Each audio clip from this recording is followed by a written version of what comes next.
হচ্ছে সিয়াসিত্তা, যেটা বুখারী, মুসলিম, তিরমিজি, নাসাই, আবু দাউদ, ইবনে মাজাহ, এগুলো আপনি মানেন না? এগুলি আমাদের কোরআনের সাথে কোনো সম্পর্ক নেই, আমাদের মানার কোনো প্রশ্ন আসে না। ভাই এখানে কি আদম আছে? আমি জিজ্ঞেস করেছি আপনি এখানে আদম আছে? এইখানে শুনেন, আমি বলি কি আসছে বলেন তো। 4 নম্বর সূরা 1 নম্বর আয়াতে আদম নাই, ব্যক্তি নাই, এক ব্যক্তি নাই।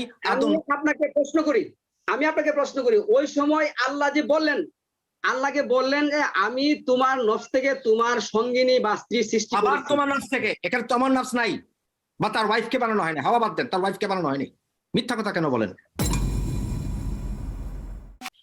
জাহাঙ্গীর আলম সাহেব, আপনার জীবনে আপনি পুরোপুরি কোরআন অনুসরণ করার এবং শুধু কোরআনকেই আপনার মাধ্যম হিসাবে বা আপনার জান্নাত প্রাপ্তির মাধ্যম হিসাবে আপনি নিয়েছেন, এই তো বেসিক্যালি? আচ্ছা, তো আপনি কি হাদিস একেবারেই মানেন না, না কিছু মানেন? হাদিস বলতে আমি পরিচয় দিই 31 নম্বর সূরা 6 নম্বর আয়াতে মহান আল্লাহ বলছেন কোরআন ছাড়া যা আছে সব লাহওয়াল হাদিস। আমি লাহওয়াল হাদিস মানি না। তাহলে আপনি কিছু মনে না করলে আপনি আপাদমস্তক যে পোশাকটি পরে আছেন, এটা কোরআনে কিভাবে জাস্টিফাই করেন? এটা লিবাসুত তাকওয়া, এটা একটা পোশাক। এটা নিয়ে এটা সুন্নাত ওয়াজিব মুস্তাহাব কোনো কিছুই না। আর সুন্নাত ওয়াজিব মুস্তাহাবের শব্দগুলি কোরআনে নেই। এটা জাস্ট আমি আপনাকে আয়াতের রেফারেন্স দিয়ে দিছি 7 নম্বর সূরা 26 নম্বর আয়াতের মধ্যে মহান আল্লাহ যেটা বলছেন তোমার পোশাক হলো লেবাসুত তাকওয়া। আমার কাছে তাকওয়ার লেবাসটা হচ্ছে সর্বোত্তম। আপনি যে পোশাকটা পরে আসছেন, জাস্ট আমিও যে পোশাকটা পরে আসছি জাস্ট পোশাকই, অন্য কিছু না। মানে আপনি এখন দাড়ি কেটে ফেললে আপনার কোনো আসে যায় না, ব্যাপারটা এরকম না? কোরআনে দাড়ির ব্যাপারে কিছু বলে। আর দাড়ি শব্দটা আমরা যেটা বুঝি, মুফাসসির সাহেব আমি একটু বলতে চাই, যেমন আমরা মাথার যে চুল আছে এটা আমরা মাথার চুল বলি, যেমন মুছের চুল বলি। এটা দাড়ি এলো এই যে নিচের যে অংশটা, মানে আরবিতে দাড়ি বলা হয় জুতার নিচের যে অংশটা, এটাকে দাড়ি। আর দাড়ির চুল এটা জাস্ট দাড়ির চুল। আপনি কোরআনে বিশ্বাস করেন, কোরআনে বিশ্বাস করার অর্থে আপনি কোরআনের A to Z প্রতিটা শব্দ অপরিবর্তনীয়, মিরাকুলাস এবং আল্লাহ থেকে আসছে, এই তো কথাটা? আচ্ছা, তা আল্লাহ থেকে কার কাছে এসছে, কিভাবে এসছে, এটা একটু আমাদেরকে বলেন। আগে আপনার সাথে আমরা পরিচিত হই, আল্লাহ থেকে কিভাবে আসছে এবং কার কাছে এসছে। আপনাদেরকে যদি আমি বলি 26 নাম্বার সূরার যদি 192 নাম্বারটা আয়াতটা বলেন, তাহলে ওইখানে আল্লাহ স্পষ্ট ভাবে পরিচিত 92, 93, 94। এবং আপনি যদি খুলে দেখতে চান, দেখেন মহান আল্লাহ সরাসরি বলছেন আমি তোমার কাছে কোরআন ওহী করেছি। আর 76 নম্বর সূরা 23 নম্বর আয়াতের মধ্যে মহান আল্লাহ বলছেন আমি এই কোরআনটা তোমার কাছে ওহী করেছি। আর 6 নম্বর সূরার 19 নম্বর আয়াতের মধ্যে মহান আল্লাহ বলছেন আমার উপর আল্লাহ এই কোরআনটা ওহী করেছেন। আমি জানতে চাচ্ছি আপনাকে কিভাবে সেটা ওহী করলেন, কিভাবে করেছেন এবং কার কাছে করেছেন?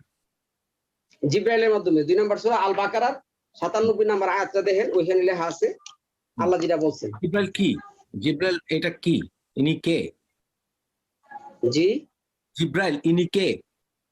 জিবরাইল আল্লাহর একটা না, আল্লাহর একজন ফেরেশতা। কোথায় আছে সেটা? এটা আল্লাহর যে ফেরেশতা জিবরাইল, এটা কোথায় আছে? আল্লাহর ফেরেশতা জিবরাইল কোথায় থাকে? ও ভাই, এই প্রশ্ন মানে উনি যে জিবরাইল উনি যে ফেরেশতা, একটা ফেরেশতার নাম। ওইখানে আল্লাহ যেটা বলছেন নাজালা বিহির রুহুল আমিন লিতাকুনা মিনাল মুনজির।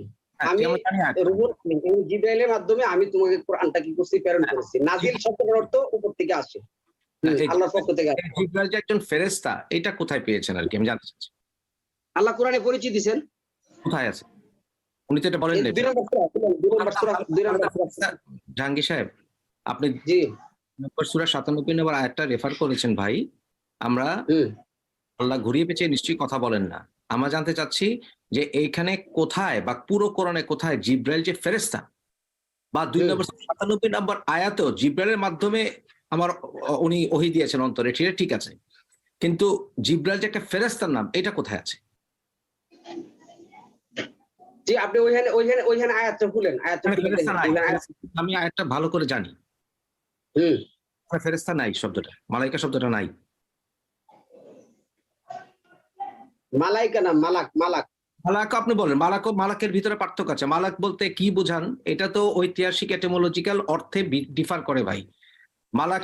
মালাকের বিভিন্ন রকম মিনিং হয়, আপনি সেটা জানার কথা। এবং সেটার ইতিহাস যদি ঘাটতে যান, আপনি যদি মালাক শব্দটা আনলেন, আমি বলি শুনেন, আমি বলি 2 নম্বর সূরা আল বাকারা আপনি আয়াতটা দেখেন, 99 নম্বর আয়াতটা দেখেন, ভাই, আল্লাহ ওখানে জাহাঙ্গীর ভাই, কোরআন স্পষ্ট করে বলছে। জাহাঙ্গীর ভাই, একটা কথা বলি। জি যখন জি আমি বলা শুরু করবো না, আমি শেষ করে আপনাকে দেবো, আপনি আবার শেষ করলে আমি বলবো, অসুবিধা নেই। হ্যাঁ হ্যাঁ সরি বলেন। আপনি যে মালাক শব্দটা এনেছেন, এইটা যদি আপনি ইতিহাস ঘাটতে চান, হ্যাঁ, আপনি যদি সেই ইতিহাস ঘাটতে ঘাটতে ঘাটতে ঘাটতে ইয়াজিদের পর্যায়ে চলে যান, সেখানে আপনি মালাক শব্দের ব্যবহার পাবেন, ঐতিহাসিক ব্যবহার পাবেন, অ্যানথ্রোপোলজিক্যাল মিনিং পাবেন। আপনি চাইলে মালাক নিয়ে আমি গবেষণা করে বা আমি এখন আপনার সাথে আমি আলাপ করতে পারি, কিন্তু আমার কথা হচ্ছে স্পষ্ট কোথায় কোথায় কোরআনে বলা হয়েছে জিব্রাইল একজন ফেরেশতার নাম? হুম তাও আছে কোরআনে? হ্যাঁ আমি তো আপনাকে বলছি, আপনি আয়াতটা পড়ে শুনুন তাইলে আমাকে। আচ্ছা, কত নম্বর বলেন? আচ্ছা 297? আমি আপনাকে 297? হুম 297? হুম আচ্ছা, সূরা 2 ফিন্নাহু, এটা কোথায় আছে? এখানে তো কোথাও এখানে তো কোথাও নাই। জিব্রাইল সরাসরি জিব্রাইল নামটা আসছে ভাই, বলেন এখানে জিব্রাইল সরাসরি নামটা জিব্রাইল আছে আসছে। ভাইয়া। আমি তো জিব্রাইল আছে, আমি তো না করিনি কখনো। আমি আপনাকে বলেছি হ্যাঁ, যে জিব্রাইল। ফেরেশতা, হুম। জিব্রাইল একজন ফেরেশতা, এইটা কোথায় আছে? আমি তো আপনাকে না, জিব্রাইল এটা ফেরেশতা বলা হয়নি। मारो मुझे मारो मारो मुझे मारो मारो মানে ফেরেশতা কোথায় আছে এটা আচ্ছা আমি আপনাকে বলছি, আমি রিটার্ন প্রশ্ন করছি, জিব্রাইলটা কে এখানে? এখানে যে এটা আপনি আমাকে যদি প্রশ্ন করেন সেটা উত্তর আমি দেবো আপনাকে, কিন্তু আমি আপনার হ্যাঁ, কাছে, আপনি দেন, উত্তর আপনি দেন। আমার গেস্ট জাহাঙ্গীর ভাই, এখানে জিব্রাইলটা কে? আমি আপনাকে প্রশ্ন করেছি পুরো কোরআনে কোথাও কি আছে জিব্রাইল একজন ফেরেশতা? এটা আছে কিনা? আছে? জাহাঙ্গীর ভাই আছে? ভাই আমি আপনাকে এখন বলি বিনয়ের সাথে, আপনি আমাকে আয়াতটা বুঝান। আমি বুঝাবো আপনাকে। আপনি কি আপনি আমার উত্তরটা আপনি আমাকে উত্তরটা দেন, আমি আপনাকে বুঝাবো, অসুবিধা নাই। আমার বুঝ আপনাকে আমি বুঝাবো। আমি আপনাকে প্রশ্ন করেছি ভাইয়া, আপনি আমাকে যে আয়াতটি ব্যাখ্যা করার চেষ্টা করছেন, সেই আয়াতটিতে জিব্রাইল বলতে কি বোঝাচ্ছে সেটার উত্তর আপনি আমাকে চেয়েছেন, আমি আপনাকে দেব। কিন্তু আমি আপনাকে প্রশ্ন করেছিলাম, আপনি প্রশ্ন উত্তর যদি প্রশ্ন করেন তাহলে ভাই কথাটি এড়ানো হয়। আমি আপনাকে বলেছি পুরো কোরআনে কোথাও জিব্রাইল একজন ফেরেশতার নাম এটা কি আছে কিনা? That's all I want to know. আমি বলি দয়া করে আপনি 26 নাম্বার সূরার 192, 93, 94 আয়াতে যান। ওখানে গেলে আমি কি আপনাকে হবে? বলবো, ওখানে গেলে আপনি কি হবে? ওখানে যান, আপনি ওখানে যান।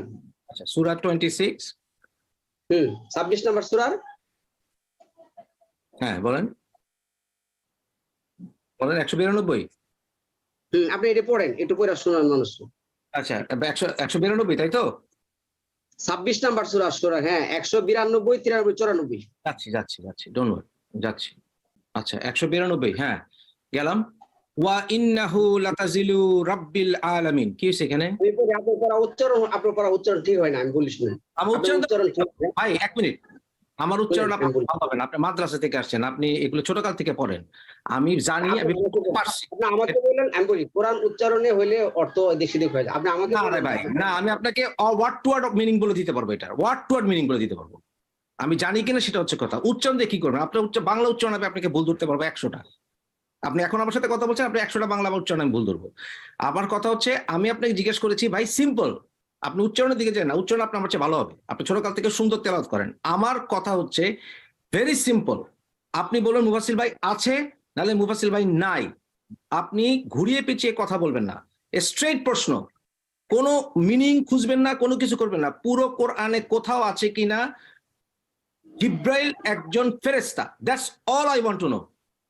আচ্ছা আপনি এটা পড়েন, আপনি পড়ে শোনান। আমি যে একটু বলি, আমি প্রশ্নের জন্য বলি, আমরা পড়ে ছেড়ে দেই, জনগণ শুনবে, আমি বলি শুনুন, আপনি পড়ে ছেড়ে দেন কথাটা, আমরা তর্কে না যাই। বলেন এখানে কি বলছে আল্লাহ বলেন।